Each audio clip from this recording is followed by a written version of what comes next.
തൗബ ചെയ്ത് മടങ്ങിയേക്കണം.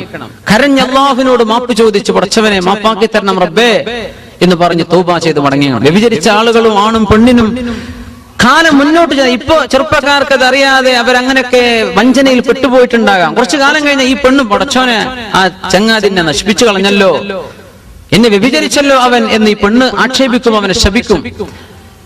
ആണും പറയും, പടച്ചോനെ ഞാൻ അങ്ങനെ മിസ് കോൾ വിട്ടീന്, അവൾ എന്റെ കൂടെ ഇറങ്ങിപ്പോരാൻ പാടുണ്ടായിരുന്നോ, അവള് അങ്ങനെ സമ്മതിച്ചോണ്ടല്ലേ ഞാനത് ചെയ്തത്, പടച്ചോനെ എന്നെ നശിപ്പിച്ചല്ലോ അവള്. കുറച്ചു കാലം ഈ ആവേശക്കണ കഴിഞ്ഞിട്ട് മനുഷ്യൻ ഒന്ന് ഇരുന്ന് ചിന്തിക്കുന്ന സമയം വരാനുണ്ട്. രണ്ടുപേരും ശപിക്കുന്ന വ്യഭിചാരത്തിന്റെ വിഷയം അതാണ്. രണ്ടുപേർക്കും പടച്ചോനെ വേണ്ടില്ലായിരുന്നു, പടച്ചോനെ മോശമായി പോയല്ലോ. രണ്ടാളും അങ്ങോട്ടും ഇങ്ങോട്ടും ശപിക്കുന്ന അത് അതിലെ ഒന്നാമത്തെ ശിക്ഷ അത് തന്നെയാണ്. ഈമാനുള്ളവർക്ക് കേട്ടോ, അതില്ലാത്തവരെ പറ്റിയല്ല വിഷയം. അപ്പോ അത്തരം വിഷയങ്ങൾ സംഭവിച്ച ആളുകൾ അള്ളാഹുലേക്ക് തൗബ ചെയ്ത് മടങ്ങുക. അത് 100 അടിയൊന്നും അവിടെ വിഷയമല്ല, എറിഞ്ഞു കൊല്ലലല്ല അവിടെ വിഷയം. അത് ജഡ്ജിയുടെ മുമ്പിൽ